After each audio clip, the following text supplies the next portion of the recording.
দর্শক, রাজনীতি এবং সামনে নির্বাচনকে সামনে রেখে অনেকে জোট ছাড়ছেন, আবার কেউ পদত্যাগ করছেন, আবার কেউ কেউ বিভিন্ন দলে যোগ দিচ্ছেন। এই সব মিলিয়ে আসলে আমাদের আজকের সম্পাদকীয় বিষয় রাজনীতিতে যোগদান এবং পদত্যাগ। আর এই বিষয় নিয়ে প্রথমে প্রশ্ন করতে চাই আমি সারোয়ার তুষার, এনসিপির যুগ্ম আহ্বায়ক। আপনি আমাকে একটু বলবেন যে আপনাদের আলোচনায় আসছে যে আপনারা জামাতের সঙ্গে জোট করতে যাচ্ছেন, তো এই জোটের আলোচনা কতদূর এবং জোট কবে হবে? আপনাকে ধন্যবাদ।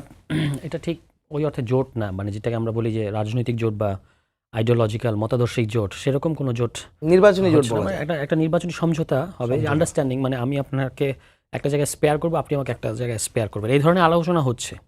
সেটা যদি ইভেন যদি বিএনপির সাথেও হয়, বিএনপির সাথে একই ধরনের আলোচনা হচ্ছে। আমরা কারোর সাথে জোট করবো না, আমরা করলে সমঝোতা করবো, এটা আমাদের দলের সিদ্ধান্ত। কিন্তু এখনও কিন্তু কোনো কিছু চূড়ান্ত হয় নাই। আপনি জানেন, এটা আমি আপনার এখানে আরেকবার এসে বলেছিলাম যে 19 জানুয়ারি হচ্ছে আপনার মনোনয়ন প্রত্যাহারের শেষ দিন।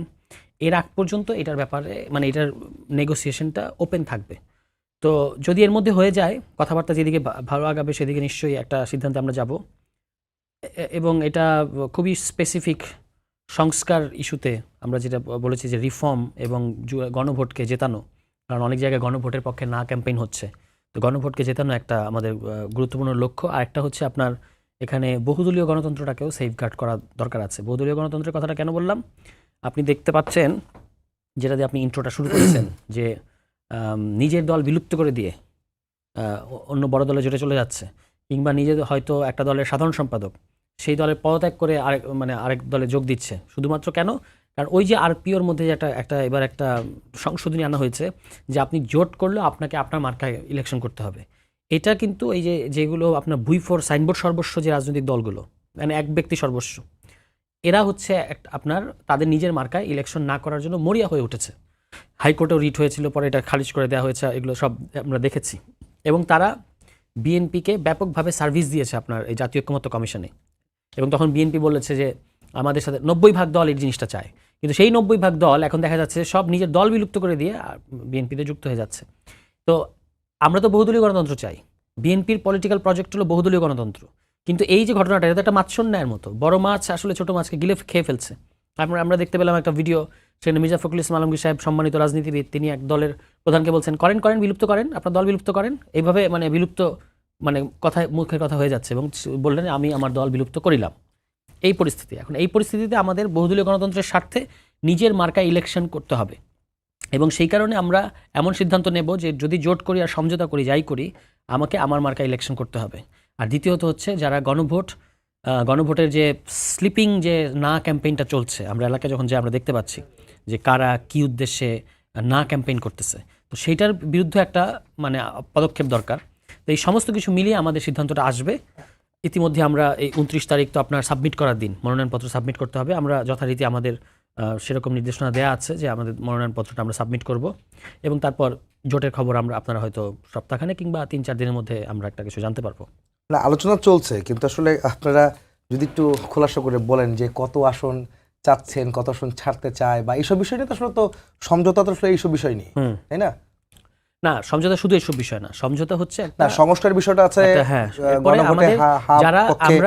যারা আমাদের মানে হয়তো কারোর সাথে যদি আমরা একটা বোঝাপড়ায় আসি, আমাদের জেতার মতো ক্যান্ডিডেট আছে কয়জন, সেটা আমরা বের করছি। এবং এখানে আরেকটা গুরুত্বপূর্ণ জিনিস হচ্ছে আমরা আমাদের কয়েকজন ব্যক্তি আরেকটা বড় দলের সাথে আপনার করবে সেরকম না, আমরা দল হিসেবে যার সাথেই জোট করি না কেন দল হিসেবে করতে চাই, কয়েকজন ব্যক্তি না। ফলে ওইটা আমার পুরো দলকে কনভিন্স করে তারপর আসতে হবে। তো এই সমস্ত জিনিস বিবেচনায় নিয়েই আমরা হয়তো এই সপ্তাহের মধ্যেই এটার ব্যাপারটা খোলাসা হবে। আপাতত এইটুকু তো অবশ্যই সব গণমাধ্যমে এটা এসেছে এবং এটা অস্বীকার করার সুযোগ নেই, আমরা কথাবার্তা বলছি। আমি আসবো যারা কেন পদত্যাগ করলো সেই প্রশ্ন আমি আপনার কাছে রাখবো। তার আগে আমি নীলুফা চৌধুরী মনির কাছে প্রশ্ন করতে চাই যে আপনি তো বলবেন যে জোট সমীকরণ কিভাবে দেখছেন, যে এই যে এনসিপির সাথে জামাতের এই সমীকরণটা আপনি কিভাবে দেখছেন, বা শুধু এনসিপি নয়, অনেক দলের কাছে যেতে চাচ্ছে, এই যাওয়া আসা, পদত্যাগ করা, দলে যোগদান করা, সেটা কিভাবে দেখেন? ধন্যবাদ আপনাকে। যারা শুনছেন আমার শুভেচ্ছা অভিনন্দন, আমার সহালোচক। দেখেন, এটা তো আসলে লয়ের মধ্যে আছে যে বিভিন্ন দল একসাথে হয়ে জোট গঠন করা, এটা তো এই দেশ প্রতিষ্ঠিত হওয়ার সময় থেকেই, এটা গণতন্ত্রের বিউটি আমি মনে করি। এখন কে কার সাথে গিয়ে তার লাভ হবে, প্রত্যেকেই নিজের লাভ লসটা ভালো বুঝে। আমি এখানে খারাপ কিছু দেখি না। এখন আপনার অনেকটা জিনিস এই জায়গাটা আমি দেখি যে ওই জায়গায় জোট করতে গিয়ে অনেক সময় দেখা যায় যে তাদের আদর্শ থেকে আদর্শচ্যুত হয়, নৈতিকতা থেকে নৈতিকতাচ্যুত হয়। আমি আদর্শ বলতে এমন বুঝাই যে ধরেন ইসলামিক দলগুলো সব এক হয়েছে গেল, এক হলো, অথচ দেখেন তাদের মধ্যে যোজন যোজন দূরত্ব। সাধারণ আমি বা বিএনপি বা এনসিপি যতটা দূরত্ব বা সম্পর্ক, তার চেয়ে অনেক অনেক অনেক বেশি দূরত্ব। যেমন ধরেন একজন মাজার পছন্দই করে না, মাজার থেকে লাশ তুলে পুড়ে ফেলছে, আরেকজন মাজারকে সেবা করছে। এই যে জিনিসটা তাদের কিন্তু ওই জায়গায় কিন্তু একদম চরমভাবে গ্যাপটাকে রেখেও কিন্তু তারা এক হচ্ছে। এটা ফিউচারের জন্য খারাপ হবে, এটা আমি মনে করি যে আদর্শগত সমস্যায় ওটা সাফার করতে হবে। আর এছাড়া যদি মনে করেন যে হ্যাঁ আমি আদর্শের জায়গায় আদর্শ রাখবো, দেশ পরিচালনার জায়গায় দেশ পরিচালনা রাখবো, তাহলে ঠিক আছে। যদি একটু ইন্টারাপ্ট করি, সেটা হচ্ছে যে জামাতের সঙ্গে আপনারা সরকার গঠন করেছিলেন, আপনারা প্রায় 3 যুগ আপনারা রাজনীতি করেছেন, কিন্তু ভবিষ্যৎ যদি সেই তুলনায় যদি বলি, বর্তমানে জামাতের সঙ্গে আপনাদের সম্পর্কটা সুখকর নয় এখন এই মুহূর্তে, কিন্তু আপনারা সরকারও পরিচালনা করেছেন এবং তাদের সাথে সরকার বিরোধী আন্দোলনও করেছেন।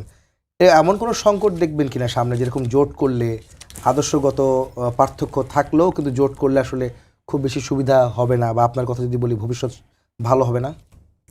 দেখেন জামাতের সাথে জোট আপনার 3 যুগের অনেক বেশি আমি মনে করি। এটা তো 25 সাল 2001 সাল থেকে তো একসাথে আপনার মন্ত্রী পরিষদেও ছিলেন, তারা অনেকগুলো ছিল, তার আগেও তো একসাথে ছিল। তো সেই হিসেবে আমি বলবো যে হঠাৎ করে এটা ভাগ হওয়ার পজিটিভও আছে, নেগেটিভও আছে। হ্যাঁ, নেগেটিভও আছে, পজিটিভও আছে। পজিটিভটা যেটা, সেটা হলো যে একটা বড় দল ফ্যাসিস্ট হওয়ার কারণে সে চলে গিয়েছে বা যেতে বাধ্য হয়েছে। তো ওই দল নিষিদ্ধ হওয়ার জন্য কিন্তু একটা গ্যাপের মধ্যে আছে বাংলাদেশের রাজনীতিটা। সেইখানে আপনার সরকারি দল বিরোধী দল কাউকে না কাউকে হতে হবে। সেই জায়গায় ধরেন জামাত মোটামুটি বড় দল, খারাপ দল না, ছোট দল না। আর 17-18 বছর কোনো পরীক্ষাই হয় না, সত্যি কথা, কার কতটুকু কি আছে এটা আসলে আমরা জানি না। তো সেটা দেখার একটা সুযোগ। তারপরে এটা আমি পজিটিভলি বলছি যে একসাথে থেকে আমি চাই না আওয়ামী লীগ জাতীয় পার্টির মতো আপনার একসাথে অ্যালায়েন্স করে আবার সরকারি দল বিরোধী দল হোক বাংলাদেশে। কারণ যেটা আমি একসময় টিচ করে বলতাম বা এটা সমালোচনা করে বলতাম, সেই জিনিসটা যদি এখনও হয় তাহলে আর চেঞ্জ কিসের? ওই জায়গাটায় ঠিক আছে, কিন্তু আপনার এটাকে যে শত্রুতায় রূপান্তরিত করতে হবে অন্যায়ভাবে, বিভিন্নভাবে আপনার গোয়েবলসের থিওরির মতো সত্যকে মিথ্যা, মিথ্যাকে সত্য পরিণত করে যে প্রতিদিন কোরাস গানের মতো বলে বলে বলে বলে এক একজনকে আপনার ছোট করা হবে বা নির্বাচনে হওয়ার জন্য চেষ্টা করা হবে, এটা দুঃখজনক। এটা হলো নেগেটিভ পলিটিক্স। আমরা নেগেটিভ পলিটিক্স ছিল বলেই কিন্তু সবাই এক হয়ে আমরা কিন্তু একটা গণ অভ্যুত্থান পেয়েছি। সেই গণ অভ্যুত্থানটা যদি টিকিয়ে রাখতে হয়, তাহলে আমি মনে করি একসাথে এখানে তুষার বসেছে, আমি বসেছি, দুই দলের ইলেকশন হবে, ও আর মতো বলবে, আমি আমার মতো বলবো, ভোট জনগণ যাকে ভালো বুঝবে তাকে দিবে। ভোটের পরের দিন যে আমরা অকৃতকার্য হব তার বাসায় যাব, যে কৃতকার্য হবে বা যে অকৃতকার্য হবে সে একটা ফুল নিয়ে তাকে অভ্যর্থনা জানাতেই পারে, অভিনন্দন জানাতেই পারে। আমরা এরকম একটা রাজনীতির স্বপ্ন দেখি, কিন্তু অভ্যুত্থানটা হয়েছিল, আমরা এটাই দেখতে চাই। এটার জন্য যে নোংরামোগুলো হচ্ছে এখন, আমরা এই নোংরামোটার দিয়ে অতিষ্ঠ হয়ে গেছি। এটা পরিহার করা একান্তই বাঞ্ছনীয় আমি মনে করি। জি।